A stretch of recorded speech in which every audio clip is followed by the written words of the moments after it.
okkur að taka móti farþegunum sem var að koma í bygginguna fyrir svona kortið síðan. Hvernig var hljóðið þið? Það voru bara mjög gott. Flesti voru bara yfirvegaðir og rólegir.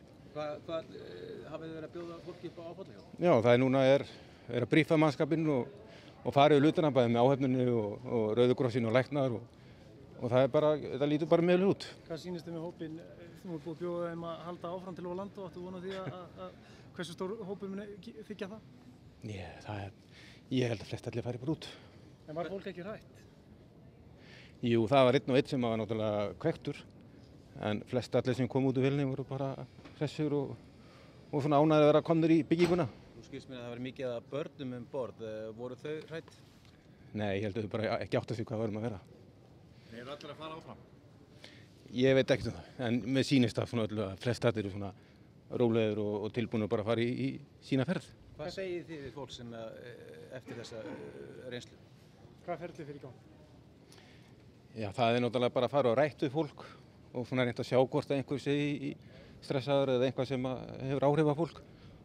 Og ef það þarf meiri hjálp þá boðist meiri hjálp, en ekkert annað, við bara tökum út í því og svona tökum utan á það og samhugur í verki og slíkt. Það með flugfröðina, nú er þetta oft erfitt hjá þeim, þannig að maður getur ímyndað sér það þarna. Já, það eru þau að hafa fyrir sínu, það er alveg klárt mál.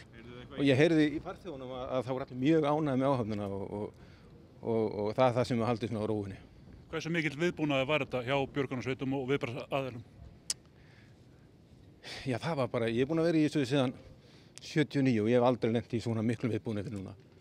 Það voru allar björgunarsveitir hérna á svæðinu og höfuðborginni og slökkvilið og sjúkrabílar af svæðinu. Þannig að þetta voru fleiri hundruð mann sem voru tilbúin að takast á ef einhvað kemur upp á. Gekk allt samkvæmt áætlun? Allt samkvæmt áætlun. Þrautþjálfað. Hvernig var ástandið metið þegar þið komu á staðinn? Já. Við hverju byggust þið? Við byggust bara öllu, en við vorum að heyra reyndar að þetta er náttúrulega bara, menn fara eftir áætluninni, en flugvirkjar og fleiri, svo þetta verður svona, menn áttu nú vona að myndi bara lenda. Voruð þið í góðri æfingu eftir flugslysæfinguna hérna daginn? Já, við vorum búin að æfa okkur, allt klárt, tilbúin í slaginn ef ekki kemur upp á, sem vonandi aldrei gerist.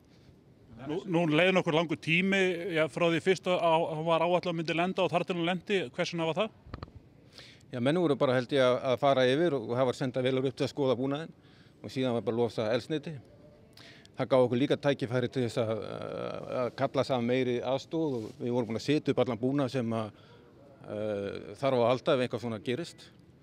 Þannig að allur viðbúnaður var bara klár. Er það rétt að hafa verið notaðar F-15 herþotur til þess að skoða ástand vélarinnar? Því miður þá bara hef ég ekki upplýsingar um það. Þannig að ég hef ekki heyrt af því. Hefur getið fengið bara fullt nafn og titil fyrir kamerið? Það var þannig Sveinsstjóri björgunar og slysarnar fyrir hjá slysarnar.